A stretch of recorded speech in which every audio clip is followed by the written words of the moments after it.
Meu nome é Cláudia Rocha, sou coordenadora dos Direitos da Mulher da Prefeitura de Belo Horizonte. Também estou vice-presidente do Conselho Municipal dos Direitos da Mulher e dirigente partidária pelo PTB Municipal, PTB Mulher, Belo Horizonte. O que eu penso a respeito disso, desse Mulheres na Política? Penso que é hora das mulheres se posicionarem. É o momento, o ano de 2016, sendo um ano eleitoral, que estejam todas preparadas e engajadas, porque mais mulheres na política quer dizer mais poder para as mulheres.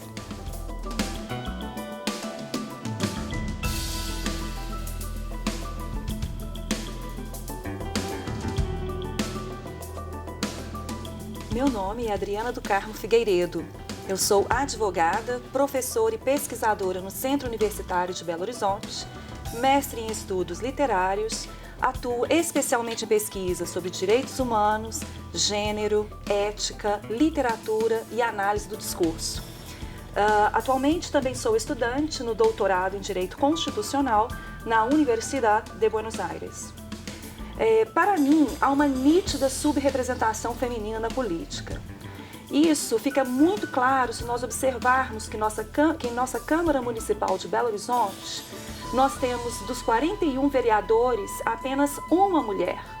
Ou seja, a análise que nós fazemos disso, do cenário, é que há uma herança patriarcal que gera um controle dessa política nas mãos dos homens.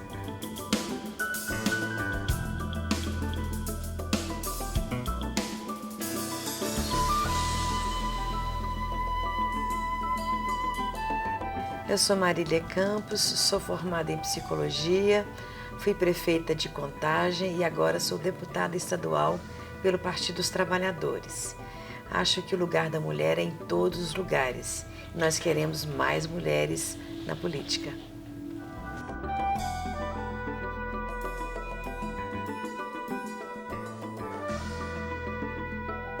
E eu sou Jair Stacaneri e está no ar o Horizonte Debate.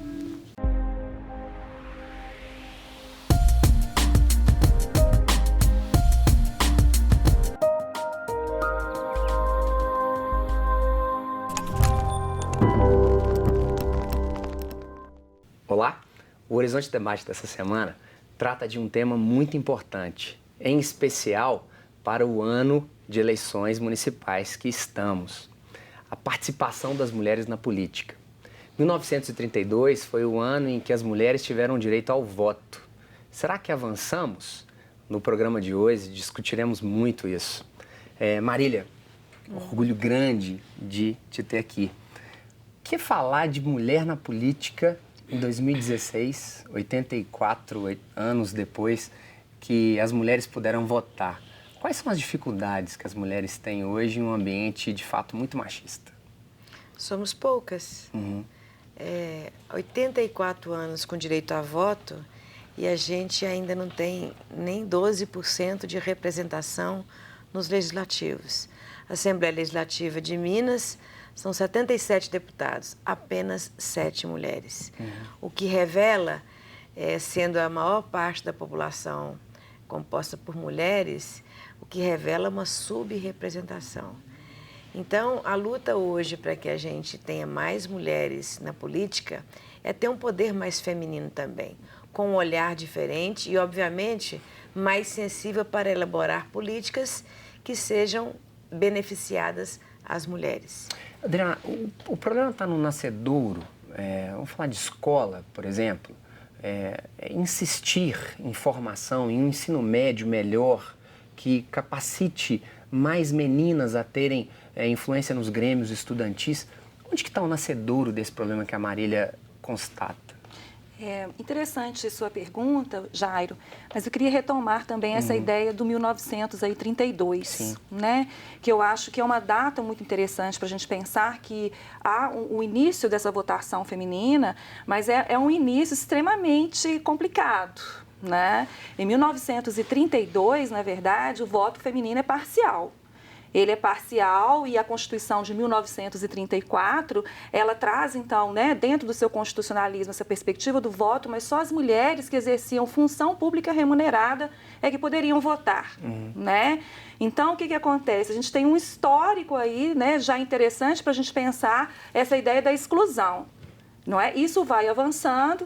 A gente tem, por exemplo, a Constituição de 1946, né, que coloca a obrigatoriedade a todos, mas ainda com alguns empecilhos nesse processo.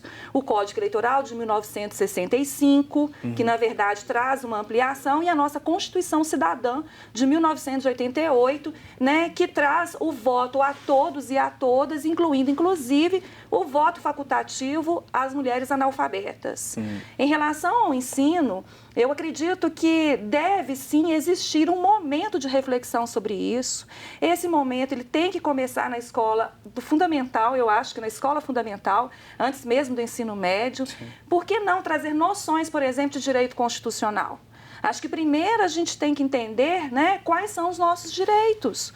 Não é? Para que haja mais efetividade da participação feminina na política, eu tenho que entender qual é o espaço enunciativo, de onde eu falo, quais são os meus direitos. Então, essa discussão de se levar para a escola, né, de se trazer para a nossa instituição de ensino como um todo, essa discussão, né, do constitucionalismo, da participação feminina, é altamente importante. Cláudia, quando ligamos a televisão aberta, e principalmente agora, no início do ano, onde há um chamado constante dos partidos políticos, sempre no final da propaganda política, nas pequenas inserções, tem uma mulher que ocupa uma postura, eu sou a chefe do partido tal mulher. Talvez as mulheres não saibam do percentual obrigatório. Mas por que esse chamado, muitas vezes, ele não acontece? Como avançar isso? Jairo, isso é sintomático da desigualdade.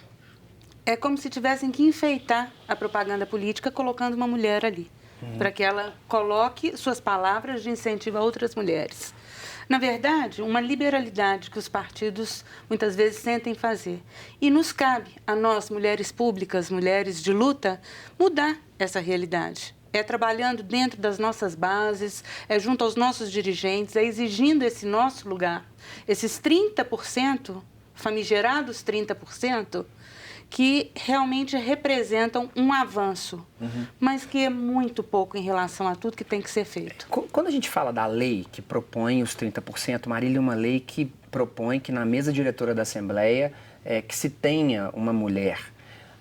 Como que é pensar a ideia dessa obrigatoriedade? Olha, foi um avanço a gente conquistar que as chapas partidárias tivessem pelo menos 30% da composição. Só que não basta colocar na chapa. E hoje o apelo que se tem na televisão para mais mulheres na política é apenas para cumprir esse requisito legal. Porque na hora do vamos ver, do partido apoiar, para de fato garantir que a mulher seja eleita, muito pouco apoio ela tem. Então, se a gente for um avanço, temos a cota para compor as chapas, sim. Mas mais do que isso, precisamos alterar as regras do jogo. E as regras do jogo da disputa eleitoral não favorecem que a mulher dispute o processo eleitoral. É uma contradição pensarmos, e aí vou fazer essa proposta para vocês, assim. Estamos em uma TV da Arquidiocese de Belo Horizonte. Quantas não são as líderes comunitárias das associações? A líder lá do grupo dos Vicentinos, tem sempre uma mulher ali naquela mesa diretora, junto aos ministros de Crisma, as associações que prestam algum tipo de serviço pastoral, social. Nas escolas mesmo, quantas não são as diretoras de escola? Por que isso não se traduz? Tem uma questão cultural que eu acho que é importante a gente falar, né?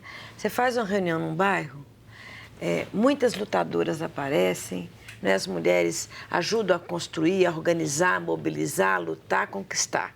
Aí você chama uma reunião com o prefeito. Aí os homens é que vão representar a comunidade. Sim. Então, a cultura que nós temos na sociedade não é uma cultura que estimule a mulher a representar. a disputar o poder.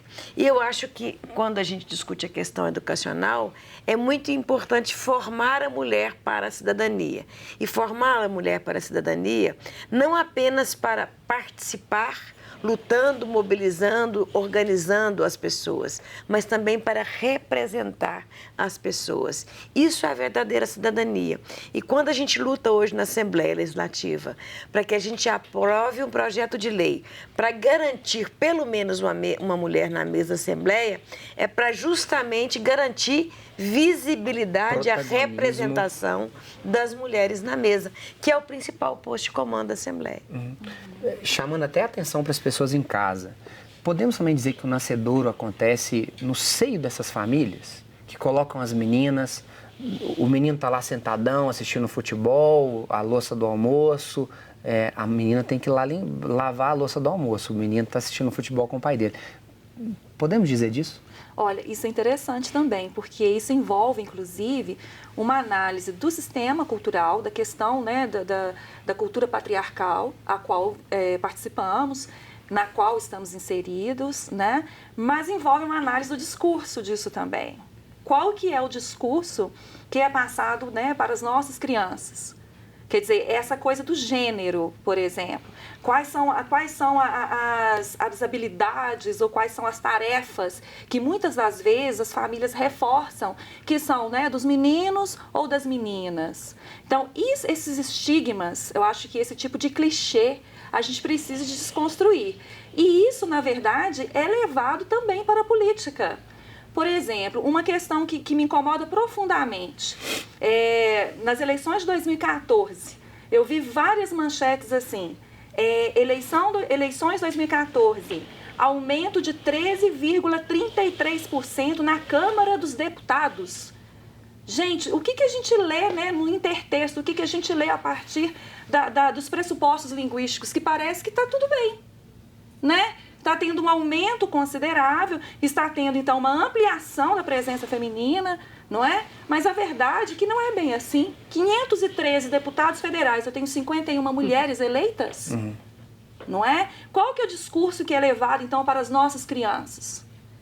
Né? Nesse papel, nesse protagonismo, inclusive político, e principalmente ele. Cláudia, a Adriana começou tão calma, a voz tão calma, né? Eu acho que eu mexi na hora de falar dessa história, dessa questão histórica. No próximo bloco a gente volta a falar disso. Vamos para um breve intervalo. Fique conosco, mulher, o seu protagonismo. Voltamos daqui a pouquinho.